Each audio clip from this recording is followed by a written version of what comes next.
My dad sat down for dinner with us every night for 3 years and somehow never noticed my plate was always empty. It wasn't because the food wasn't there, it was because my mom made sure I never actually ate it. My dad worked 16-hour shifts. He left before the sun came up and came home just in time for dinner. That 1 hour at the table was the only time he really saw us each day, and my mom knew exactly how to use it. Every morning after my dad left for work, she'd call me into the kitchen and make me step on a scale. If the number wasn't low enough, I didn't eat that day.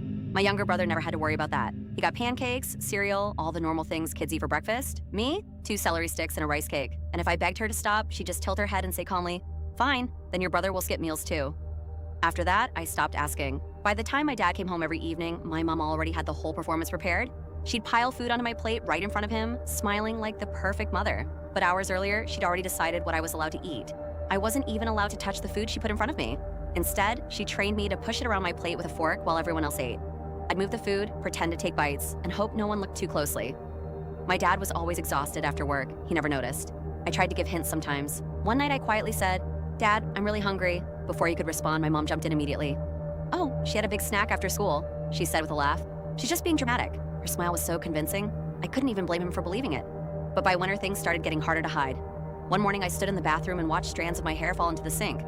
I remember staring at it and feeling nothing. I wasn't even scared anymore, just empty. A week later, I fainted during gym class. The school called my mom, and she told them I'd been dealing with a stomach bug. They accepted the explanation without question. That's when something inside me changed. I stopped arguing. I stopped trying to convince anyone. And slowly, I started believing what she told me every day. That I shouldn't eat. That something was wrong with me. One night at dinner, I looked right at her and said quietly, "You're right, Mom, I shouldn't eat." For the first time, her expression changed. Not guilt, fear. Because she suddenly realized how serious things had become. And once I stopped pretending, my dad started noticing. He began asking small questions. "Has Lauren eaten today?" I don't remember seeing her eat much lately. My mom always had an answer ready.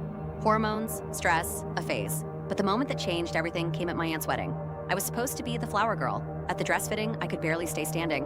I remember adults whispering to each other and glancing in my direction. When it was finally time to walk down the aisle, my legs felt like they might give out. Halfway down, I stumbled. Then everything went black. I collapsed right there in the aisle. The room went completely silent. And that's when my dad really saw me. Without the oversized clothes, without the distractions, he saw how thin and weak I had become. My mom rushed forward, trying to control the situation. But the truth was already out. The rest of that day changed everything for our family. I woke up 2 days later in a hospital bed.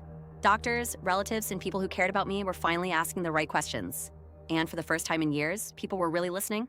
It was the start of a long recovery, but it was also the moment my life finally began to change. And looking back now, that wedding might have been the day everything fell apart, but it was also the day things finally started getting better.